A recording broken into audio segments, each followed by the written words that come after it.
Hey everybody, hello. Whew, I'm here. Sorry, I just had to quick open the blinds. It was kind of dark in here. It's so beautiful out there. So, hi Connie, hugs to you too. Alicia, hello. Yes, blessed evening to you too. Shayla, hello. Life has been crazy for you too, hasn't it? Oh my goodness, I bet you're canning as you're listening to this, right? I would be. Oh, goodness sakes. For anybody coming in and watching this after the fact, hi, I'm Kathy at Northstar Prepsteader here in West Central Minnesota. Oops, hold on a second. Just dropped something. Oh, you guys, thank you for being here. I really appreciate it. And I have bug guts on my screen that's like right in the middle of my face. I had to squish some fruit flies or gnats or something last night, and it was like, so it's gone. So, Dave, hello. Thank you for being here. Priceless Notions. Good evening. Yes, you are early. You are. Hi, Paul. Hello. Thank you for being here. Wow. All the way from Holland, if nobody else knows that. Dutch off Great Homesteading. Jake, hello. Nice seeing you too. Matt and Sarah, hi. Welcome, welcome. Kiri, hello. Carol, hi. I'm going to get this down a little bit. So, oh, good evening, everybody. So good to see everyone. It is absolutely gorgeous right now. I'm just like, very, very, very rarely do I ever feel like, I just really want to go live tonight because it's so nice out. Tonight was one of those nights. But I'm giving up all the beautiful weather for you guys so I can be here for you. It is, we've got northwest winds coming in, or that have been coming in, so bringing in cool, dry air, and it has been lovely. Lovely, lovely, lovely. I mean, dry like in, so what is it right now? It says 79 degrees, but it feels more like 70 out there. But yeah, it's just so dry. I was doing laundry today, and within the hour, everything was dry on the line. So it's just like nice. It was so beautiful. Sunny, breezy, dry. Love it. It's so nice to have those days sometimes. Get away from the extreme heat and humidity. I mean, it was only yesterday, the day before, that we were at like 85% humidity for a while. So yeah, it was crazy, crazy. You guys are just saying hello. All right, so what has everybody been up to? Oh, I know, Dave. Well, I'm hoping that this front will make it all the way to you. I don't know what direction it's going, but it feels lovely. We only get a couple days of it, and then it's going to be rainy like Wednesday through Saturday or something. Back up in the 80s, and then next week in the 70s again. So we're kind of in that point where we're just bouncing back and forth. But hopefully still some nice days where we can get a lot of stuff done. Mid-80s by Saturday. Okay. Well, that should be nice. Just pulled out the cabbage. Ooh, so good. There you go. Awesome. How many cabbage did you get? And then, Dave, you pulled your cabbage from what you were able to get. I saw that on your video too. So, oh goodness sakes, I have been not planting anything, but definitely harvesting and preserving. So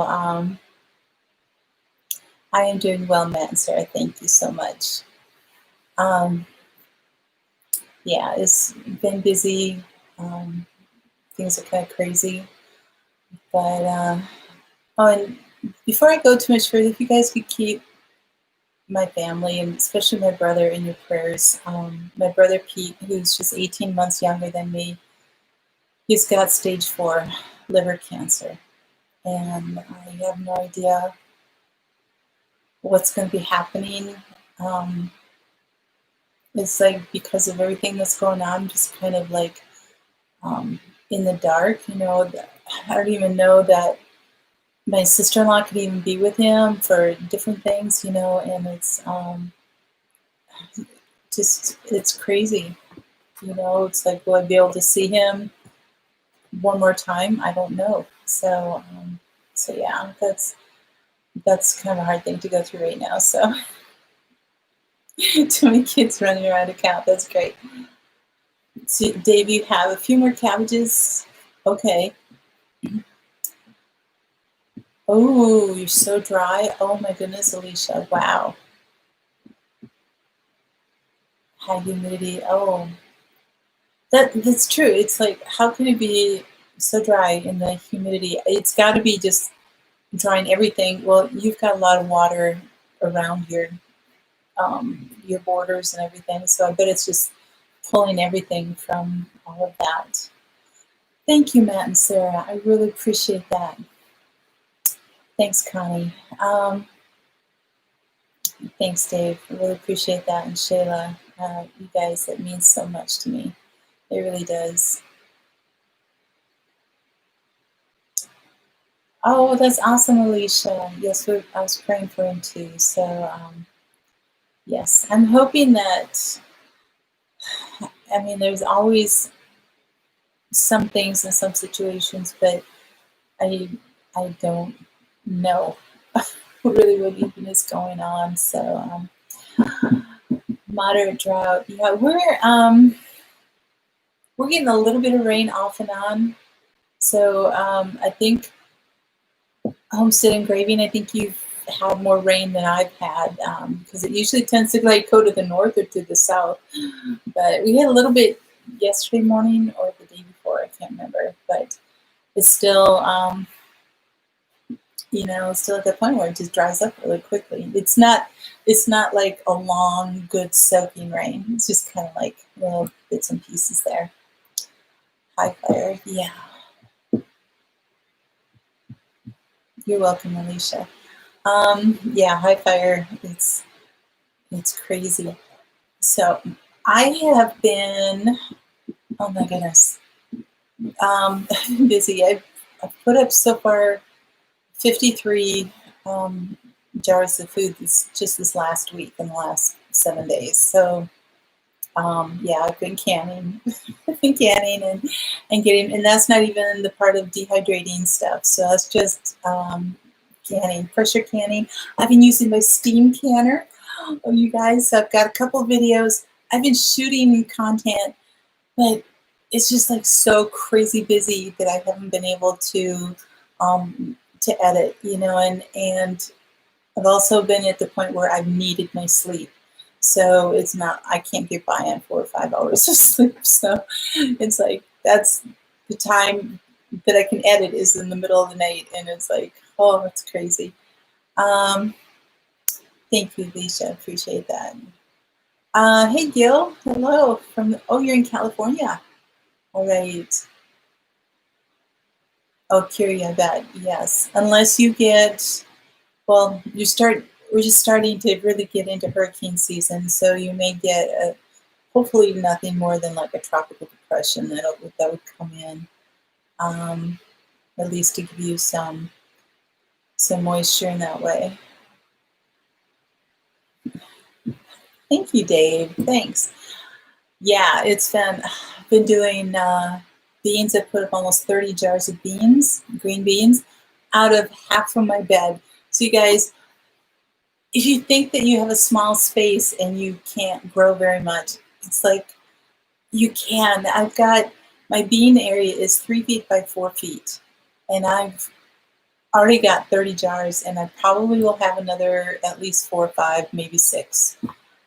So getting all of that in just that small space.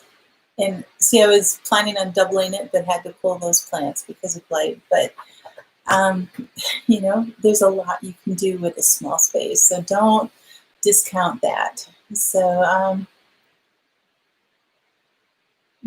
yeah, freezing is easier.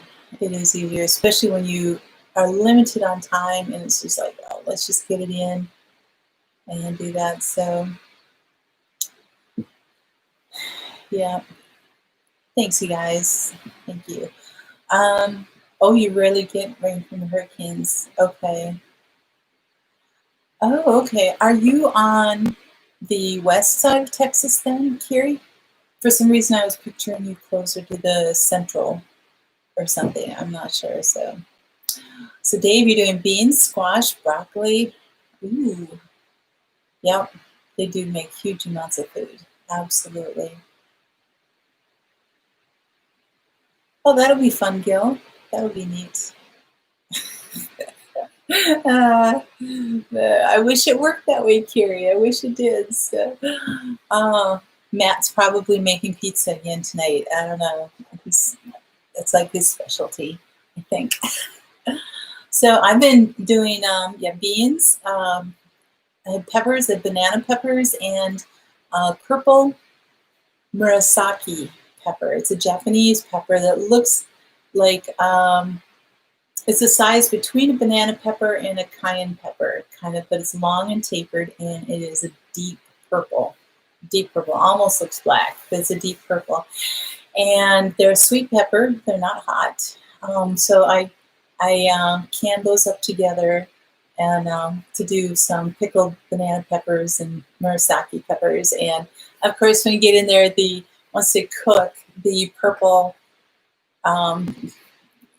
because it's got green flesh, so the purple dissolves off of it or whatever it does. I don't know. But anyway, then so then the brine actually turned into purple color.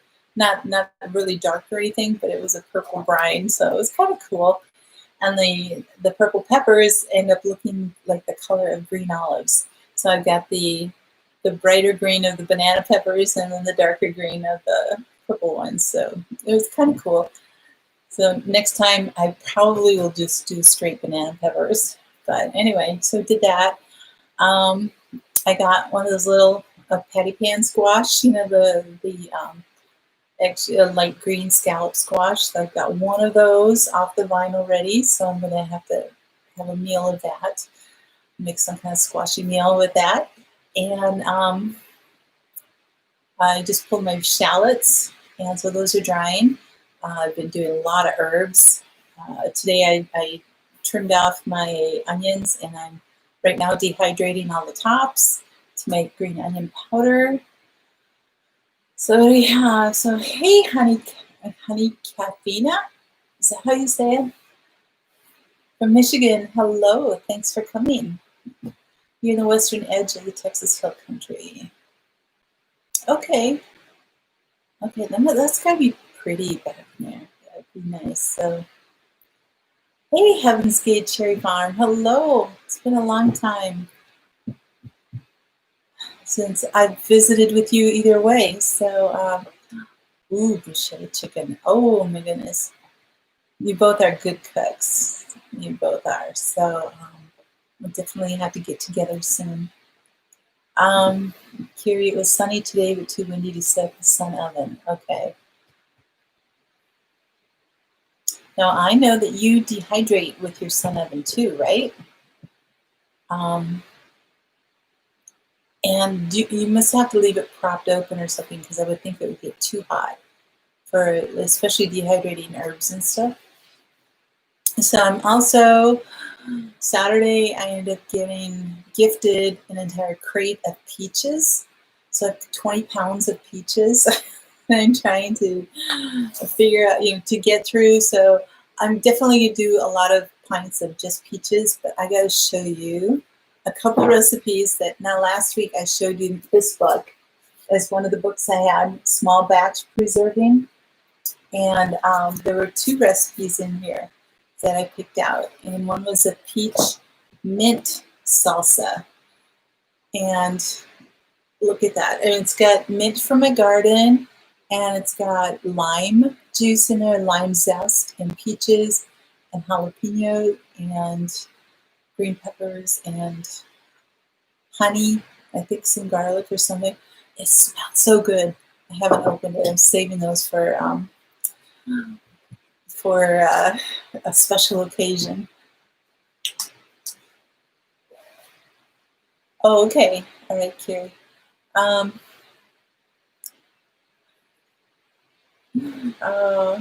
Hey, homegrown wife. How are you doing, Eliza? Good to see you here. I know, Alicia, it's like, okay, so great to be, if you just need to put up 3 jars or 5 jars or something, and these are half pints. So these are like a jelly jar size, a half pint.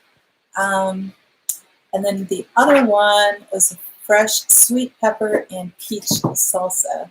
So that one looks like this. It almost looks like a fruit cocktail, but again, jalapenos, red pepper, green pepper, garlic, some vinegar. I'm supposed to have rice vinegar, but I didn't have that, and a little bit of honey. So definitely different flavors and different look. This one is actually supposed to be just refrigerated and kind of eaten fresh, but I wanted to can it, so I had to cook it, at least get it hot first so I could hot pack it and stuff like that. So, hey Patty, hello. How are you doing today? Yeah, you should check, Alicia, again, Complete Book of Small Batch Preserving, and it's by, is that backwards or can you read it? Ellie Top and Margaret Howard. So really, really good recipes in here, and lots of different things. So anyway, that was my foray yesterday into doing something different with the peaches. I do have a couple other peach, you can make peach butter, different things, but I have to see how my time goes, because these other little things take a long time, and well, that's awesome, Eliza. That's so great. Hey, Southern Bless Homestead, how are you doing? Oh, a lost dog, that's not good. You're welcome, Alicia. Pickled peaches? Yes. Oh, that would be good too. Yep. But yeah, these are the salsa thing, so I'm kind of excited about getting into that. In the middle of winter, it's like, oh, they said like this mint one, especially, let me see. It's really good on grilled chicken and fish. So the mint and lime, that would be really good. The other one, the sweet pepper one, is good with pork tenderloin, pork chops. You can put out chicken breasts and chicken burgers too. So just as, extra flavorings and stuff. And the greatest thing is I know it's in here. And to have something that is not like filled with sugar or anything, it's like 1 or 2 tablespoons of honey. It's like, yes, it's so great. Oh, you found it, Alicia. That's good. That's great. Hey, Bar None. How are you doing? Oh, so good to see you. So anyway, on top of everything else that's coming out of the garden, I've got all these peaches. And peaches don't last very long, so I have to get on right away. So I think tomorrow and Wednesday are going to be also peach canning days, along with some more peppers and more beans. Although the peppers, if I pick them, I can put them in the fridge for a while too, and beans. So anyway, the beets are almost ready, so I'll be doing some pickled beets. That's it. So yeah, a lot of things coming together. So I'm glad the tomatoes don't come at the same time as everything else. Also today I made, I don't know if any of you follow Luke at My Gardener. I'm making you hungry. I know, these are so good. This one smelled so great too. It's like, oh my goodness. Luke put up a video yesterday on how to make some really easy supports for melons and squash and different things like that. And my butternut squash are running along my fence, so essentially trellised. And so I need to, there are a few that are getting really big. And so I've been trying to figure out how to make a really good support for it and do things. So, but he just used, he cut some like knee-high pantyhose, the nylons, just took one, cut it in half, or not in half, well, just, yeah, cut it in down the middle, and then he would tie it to the trellis at two different things, and then just sling the melons inside of it. And it was like, and so I did that with a couple of my squash today, and it was like, oh, it was so great, so easy. So hey Michelle, how are you doing? Oh, I know Luke is so great, but anyway, it was like, oh, perfect timing. I needed that because my one butternut was just getting so big, and I was trying to figure out how to do it without constricting it, without creating other issues and problems, and trying to work in and around all the vines and the different plants. So it worked out really, really, really good. Pickled cucumbers with a sweet apple flavor. Maybe just put apples in it. I don't know. So no worries, Michelle. Don't worry about that. I'm running a little bit behind here. I haven't gotten to my my herbs subject yet. So anyway, so that's good. I need to get a little drink before I start in here. The Cherokee purple, is that a tomato? Or is that a squash? Mac, it's so good to have you here. Yeah.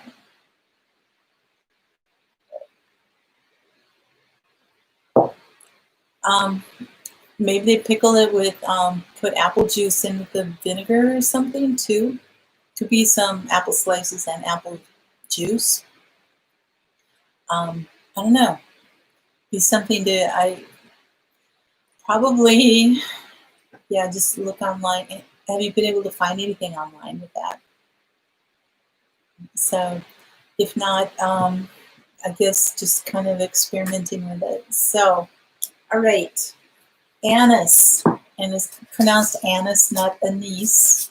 So Anise, Anise, is an herb, and the one that I am growing this year is from my gardener, and that's what it looks like. So it's kind of, it looks like a dill head. It grows a little bit like parsley. It's actually, it is botanically related to dill, cumin, fennel, and caraway. So, you know, it kind of grows in that way. So, and this is called common anise, and it is a perennial. To 150 seeds in here, and I think I put in.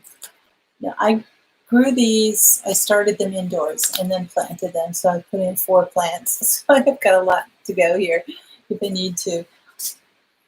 So what do we have here? Yep, it's in the same family.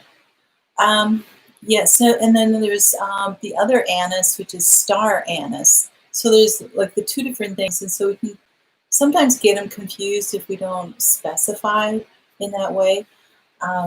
So my heads are actually looking very much like this right now, and so I'm waiting for the right point to be able to take the seeds off of them, because that's what I want to save, are the seeds. And so, yeah, star anise is it's a hard something that would look like a whole. It'd be the hardness of like a whole clove or something, but it looks like a star, and it's brown, and it's bigger. It doesn't grow like this; it grows differently on that. So And they're very different species. It's actually, star anise is actually a member of the magnolia family, and it's the fruit of a tree. So whereas this is a plant that grows, it's really in the parsley family, but it's kind of in the, like I said, the dill family and all that. So this grows as a plant coming up and produces these heads. Star anise comes from a tree. So unless you have an anise tree, you won't get star anise. It is an herb. It's an herb. So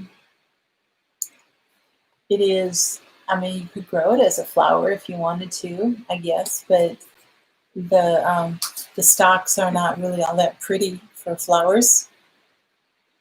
You tried looking online and couldn't find it. You tried copying ingredients so you couldn't get the balance correct. Okay. Yeah, sorry, honey, I don't know. The tastes are a little bit different. I mean, it's still licorice flavored and everything, but this anise produces small seeds and is a very potent licorice-like flavor. So it still has that licorice flavor, but it is more potent than the star anise.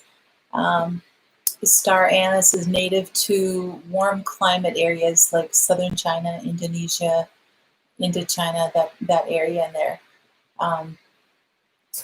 But anise seed I can grow it here. It really comes from the Mediterranean, so it grows really well there. So I'm hoping that, I don't have any idea what the zone is here.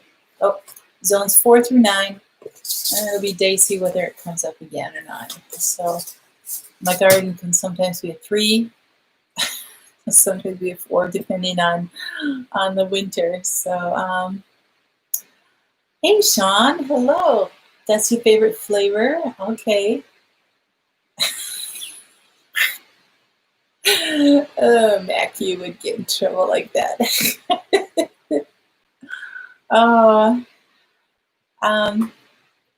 so they have the same flavor compound in its, I'm not sure if I'm going to pronounce this correctly, but it's called anethole.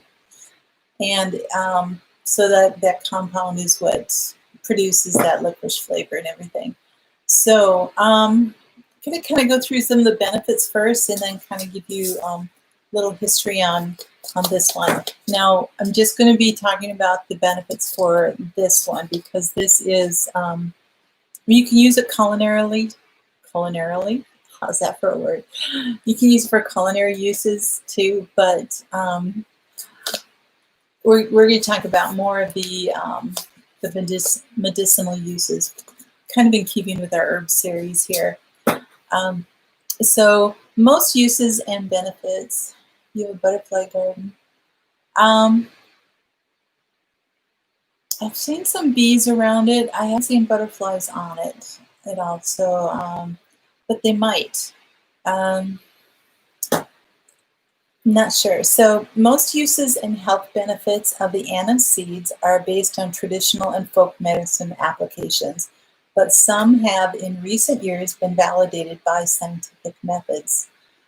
But they do need more studies and clinical trials to confirm the effectiveness of the seeds as herbal medicine fully. But we've got like 5,000–6,000 years of history of people using this. So again, just use it wisely. If you, check with your doctor before you start using it as a medicinal type of thing, or, just be very careful, watch for allergic reactions, different things like that. Oh, okay. I didn't know they were going live, Mac. Oh, that's interesting. I'm up against somebody else there. Yeah, that's right. It's about time she's not in the kitchen. So the seeds can be used externally and internally. So some of the things that it helps with are bad breath, indigestion, intestinal gas, cough, bronchitis, asthma. It's a diuretic, menstrual pain, nausea, scabies, fleas, lice, libido, constipation. So kind of covers a whole bunch of things from bad breath to um, other things. They are regarded to have antispasmodic properties to them. It can be a sedative. It helps digestion, as we spoke. It's antifungal and expectorant, so it can help, for colds and everything. And all of these uses would be most likely tea, if you drank it in a tea. And I'll cover how to how to make the tea. Yes, so you guys are funny.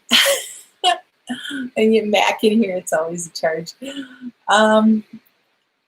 It's a diuretic, carminative. I am not familiar with that word, but estrogenic. So it really does help with balancing out estrogen levels, different things like that. So an aphrodisiac is bactericidal, yeah, and fungicidal properties to them also. It can help with colic, halitosis, of course, with bad breath we talked about, stomach bloating, abdominal cramps, and so let me see. It's a diaphoretic also, which helps to increase sweating. That would be, if, I don't know if that would be for like if you have a fever.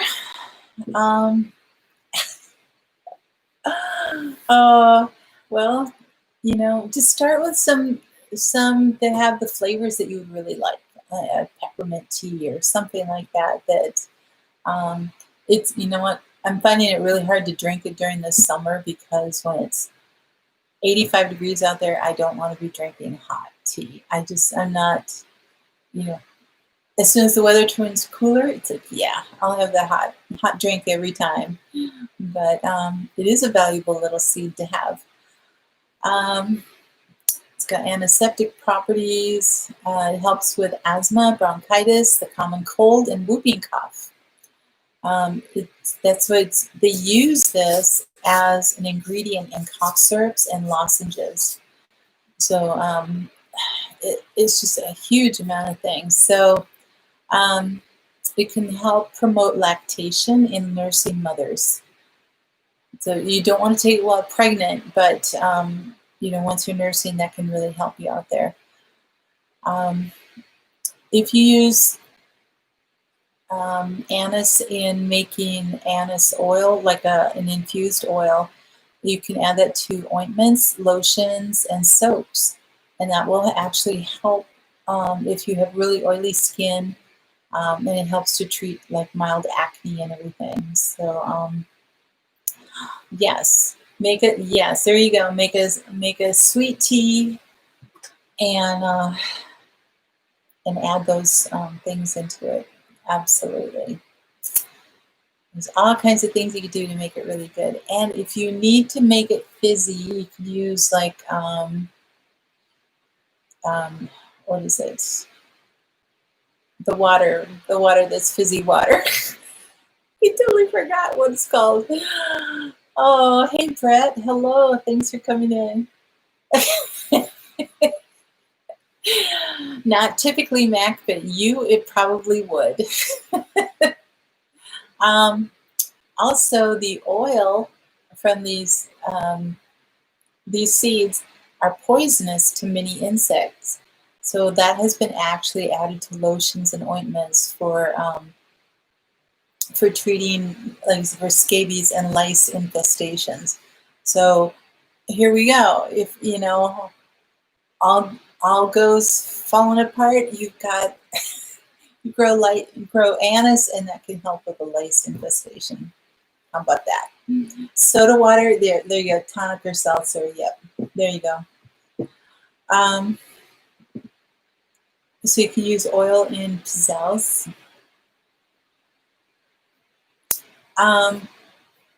That is, what did I come across? Michelle, is that, I'm not sure what pizzelle is. I thought I came across that. Oh, no, French pasties. Okay. So to make a tea, you use 1 or 2 teaspoons of the seeds. You crush them and then soak them for 5 to 10 minutes in 1 cup of boiling water. Says many herbalists recommend 1 cup 3 times a day for treating any of these things. So, so if you have, whooping cough, 3 times a day, do this type of thing. Now, these seed heads are really fine, so it would take a lot of seeds to do that. But if you can grow a fair amount of it, you'd have a good supply for what you need. You can also make a tincture out of this, and then you can add like up to a teaspoon of the tincture in a glass of water and take it that way too. Italian cookies. Oh, okay. Yes. So I'll be getting into some of that. Yes, anise is usually used widely in the Western culinary tradition. It lends its intensely aromatic flavor to sauces, baked goods, there you go, and liqueurs such as ouzo from Greece, and then French, it's pastis, pastis, I don't know how you say it in French. Pastis, paste, I don't know. It's also used as a substitute for licorice in candy making. In some Mid-Eastern countries and India, they actually chew that after a meal to help sweeten their breath. In Asia, they flavor pork and chicken with that. And let me see. Oh, yes. Okay. So for growing it, it needs plenty of sunlight and requires a warm climate with an extended frost-free period. So mine actually grew well, starting them early and then getting them out. I have them in full sun, and we've got long summer days, so it's actually done really well. Hopefully I'll be able to get seeds out of it. The plants look like they're coming to their end, so I would think so. Oh, Patty, I'm sure you'd have a good time with that. You pick up my cookies now. That's funny. Oh, oh, there you go. Yep. Grate the seed. You could do it, even in a mortar pestle type of thing, or put it in a like a coffee grinder that would grind up the different different herbs and stuff like that. So you could do that. I bet that would be good too. Hey, Morris Patch of Heaven. Hi. Thank you for coming in. So anyway, there are some side effects, but mostly with an anise oil. If if it's like especially an essential oil or something like that, it's very, very potent, and you can actually end up doing more damage than good by using that too much. So it's best to go with the herb, the seeds, and the teas, and different things like that, because the oil can actually cause nausea, vomiting, seizures, and even pulmonary edema. So it's pretty risky, but the seeds are very, very safe to be used internally, only because they don't contain that much oil in them. Can it be used for pets like dogs? I would think so. Yeah, I would think so, Patty. There's years ago, my daughter had, excuse me, was working for somebody and kind of house sitting for her and stuff, and she had a dog that had really bad yeast infections on their paws because she kept licking them and everything, and they were just really, really bad. And I said, well, give her some acidophilus, put it in the food or whatever, and she did, and it cleared it up. So that's something that we take, but it cleared it up for dogs. So I think that a lot of these herbs if not all of them, would be able to be used for pets too. Um, oh, that's awesome, Carrie. Sounds good. Yeah, pulmonary. You don't want to mess with pulmonary edema. So going the anise oil route of the essential oil is really, really risky. So I would not go that way. Just, if you come across that and you go, oh, anise, I'll get the oil instead. Try to stick with the seeds, and especially when you do that. So the oil can also cause skin irritations and different things like that. So anyway, some of the there's some really cool history with anise too. So, and it smells so good. Yep. Yes. Yeah, oh, you're welcome, Patty. Yeah, because the dogs are constantly licking their paws or doing different things, and they get yeast infections just like any other mammal would. So, yeah, that works out really, really good. So you probably, if you can get the capsules, just break them open and put the powder in, mix it into the food, and you could do, you could do 5 or 10 of them in there, depending on how bad their yeast infection is. So, oh, yes, I do like history of things. There's some cool stuff here. So, anise has been cultivated in Egypt for over 4,000 years, and the first reference was found on an Egyptian papyrus and in the Hammurabi texts that date back to around 2000 BC, give or take a decade or two. Through the ages, there were a myriad of uses for it. They said that for pharaohs, they used it it was in their medical texts to treat the pharaohs. And the seeds were used, again, as diuretics for toothaches or for digestive problems. Some famous doctors of old, like Hippocrates and Dioscorides, I've not come across him before, so Dioscorides, they recommended it for their patients, actually. Hippocrates prescribed it to clear the respiratory system. And Dioscorides was in the 1st century AD, and he believed it would warm, dry, and dissolve lungs, I would imagine, something like that. So I know the stories. I just love the stories with these. So here, you make yogurt, clabbered milk, and milk kefir to feed your dogs. Oh, that's awesome. Yes, because that's got, again, the same properties that acidophilus would have in there. Oh, thank you, Morris Patch. I appreciate that. I'm so glad you guys come on and you want to learn this stuff. So, there's just so much out there that we need to know, really, and to be able to share it like this is really, really awesome. So in biblical times, anise was so valuable that it was even used to pay taxes and for tithes. So anyway, I don't know, that is really valuable. So they knew the value of it. So, Pliny recommended chewing it first thing in the morning to get rid of morning breath, and for good measure wrote that it was advisable to keep some next to the bed to stave off bad dreams. Who knows about that? So that was his thing. The Romans cleverly made spicy, sweet cakes stuffed with anise to be served after dinner, so that their guests didn't suffer from indigestion or other associated discomforts.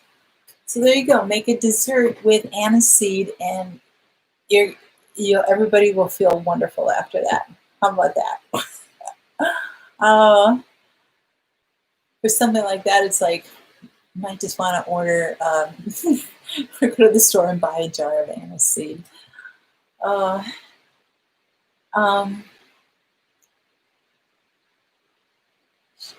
Okay, just getting caught up on the. Oh, Sean, I didn't get a chance to watch your video. Sorry, not yet. Anyway, been crazy. Oh, no problem, Teresa. Hi, thanks for coming. You're the smart Romans. Yep. It's like make sure they don't have indigestion before they run you through with a sword, right? Okay. In the Middle Ages, anise was used with honey and vinegar to gargle in the treatment of tonsillitis. There you go. I mean, all these things that we could have available to us that we don't have to like run to the doctor, run to the store and get an OTC, no, over the counter medicine, just OTC, that type of thing. So, um, but honey and vinegar to gargle with the treatment of tonsillitis. So anise, honey, and vinegar. I'm gonna have to write that one down to remember that one. Post that up somewhere. I don't have any tonsils, but still for a sore throat, I would think that would be really good.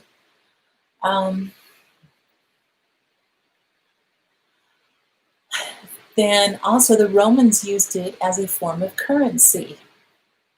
So Charlemagne in the 9th century decreed that anise be grown on all imperial farms. So there you go, Charlemagne. He knew what was good for everybody.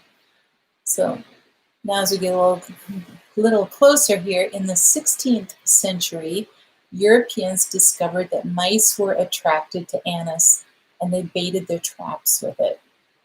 So if you do get some, and you do have a mice problem, make sure that you, first of all, store it well, and then, bait it.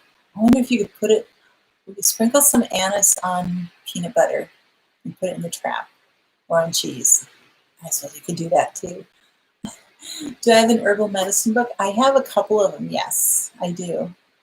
I have to hunt for them though. I don't have them readily available like I do my canning books right now. So they're upstairs in another bookshelf. For interactions and herbs? No, I don't have, well, not that I've seen in any of that. Do you know a good one, Michelle?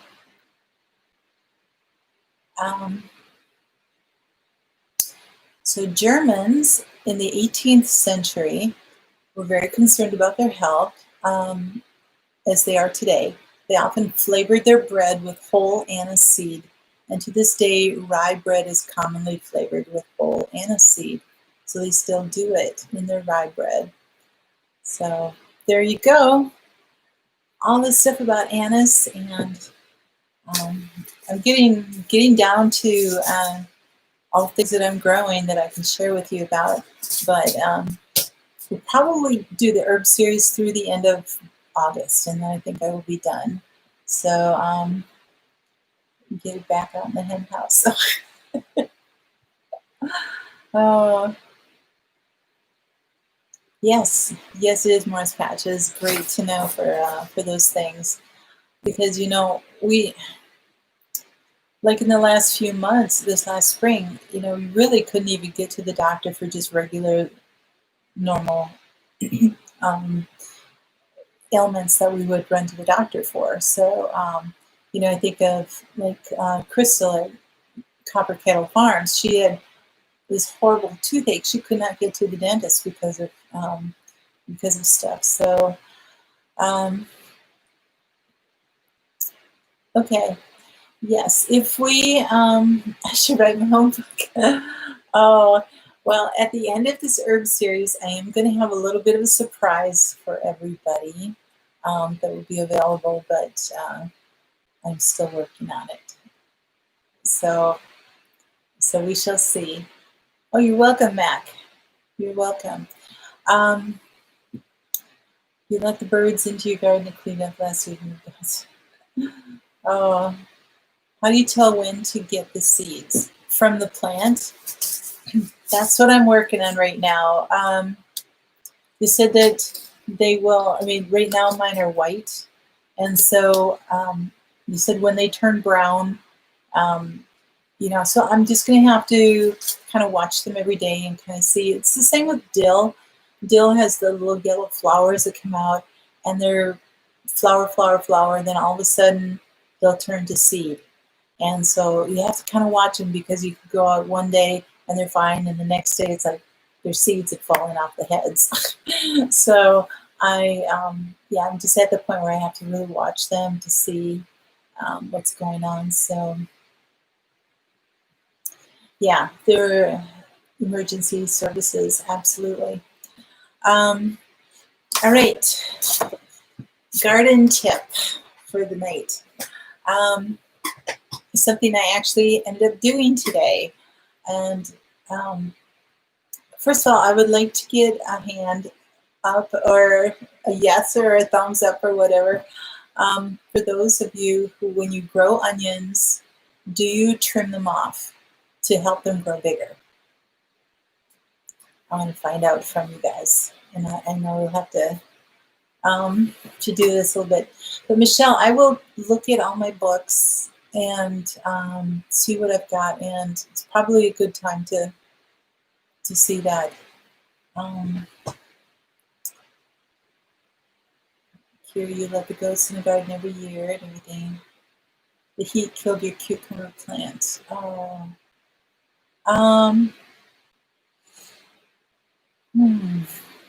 You might, if you already started it inside, you already have started it. You know, you have nothing to lose by trying.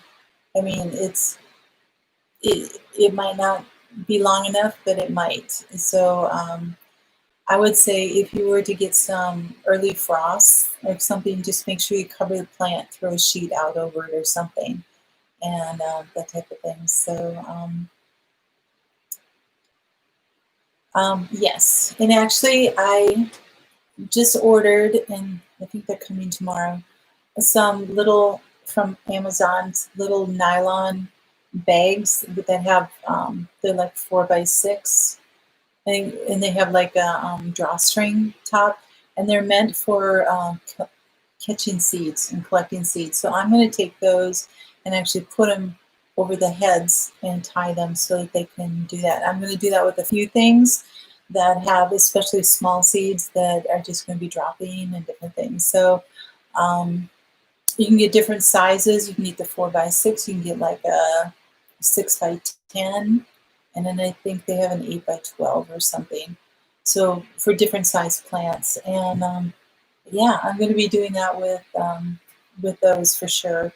I'm not sure if I have another plant that I'm going to do them with, but maybe the calendula.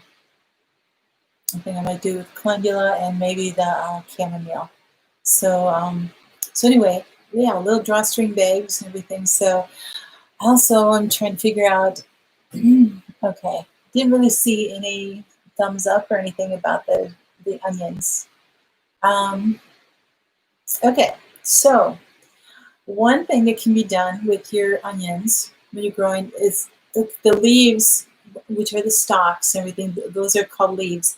When they get really, really tall, and mine were at least 18, 20 inches tall, at least, probably some of them getting up closer to 2 feet, and the bulbs are still small. And so you want the bulbs to get bigger. So one thing that can be do is to lop off the leaves at anywhere between 6 and 10 inches or something like that. And it allows the energy then to go into the bulb to grow more, and it will continue to grow more leaves then from the center. And so this keeps the plants from, because once the leaves get so tall, they start bending over, and once they start bending over, and then the plant falls over and everything, then they die prematurely. So if you cut them off, it helps to have it grow. My big thing, that I wasn't sure if I was going to do that, because I did it last year, but I also had a lot of onions that ended up rotting from the center. And so even when I cut them, I was concerned about, because the leaves are hollow. It's like, okay, each leaf goes down to the bulb, and it becomes a layer of that onion. And so it's like, okay, if it rains and you get water down the the leaf, because it's hollow, and it goes down and it's sitting in that layer of onion, is like, is that going to be bad? Is it going to rot? And everything. So I was weighing the difference between, it's like, okay, do I get a bunch of small onions or do I get a few big ones that I may have to throw some away at the end of the season, after Christmas or something, because they'd be rotting. So anyway, so I did cut them off.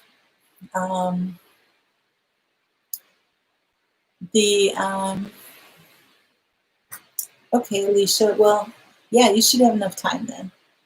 So what I ended up doing then with the leaves, and I actually was filming this, so I'm doing a video on this too, but the leaves, I kept a lot of them that were still really healthy and good and cut them up into chunks, and I have them in the dehydrator right now. So I will be making green onion powder because the leaves are edible. They're just like a big green onion type of thing that you can actually use for different things. So I've got a lot of green onions, so I didn't need that, but I'm making green onion powder. So I have that all ready to go. Oh, hey, Julie. No problem. You know that.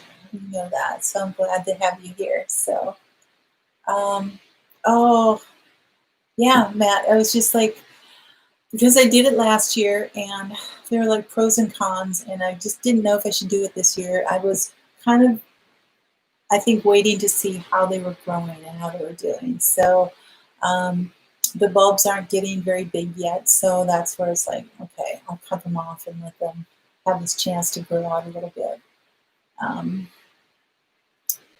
Could I not just cut them, then fold them over, or would that stop them from growing back?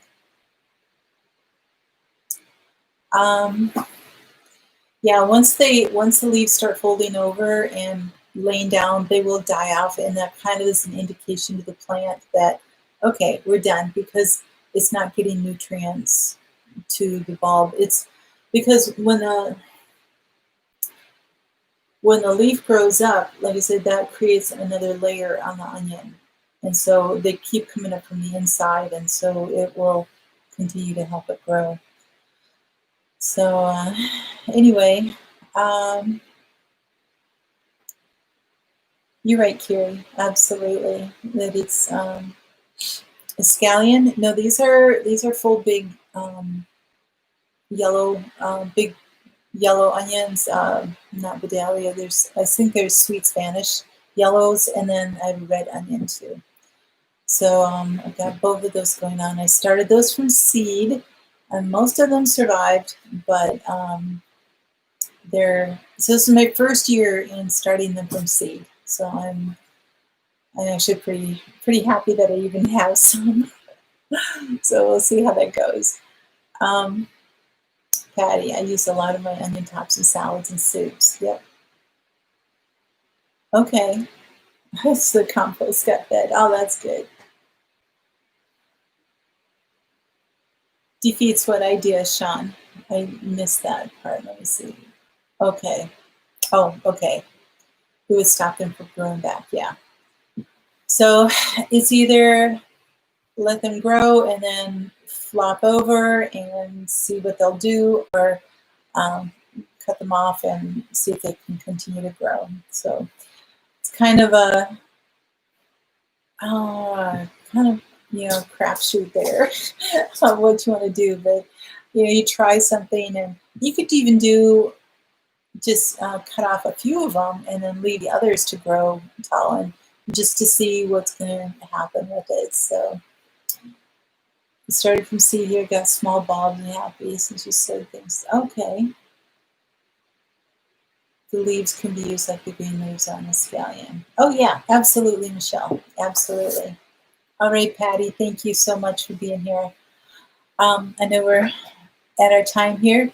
Our prep tip for the night is learn how to wash your clothes by hand.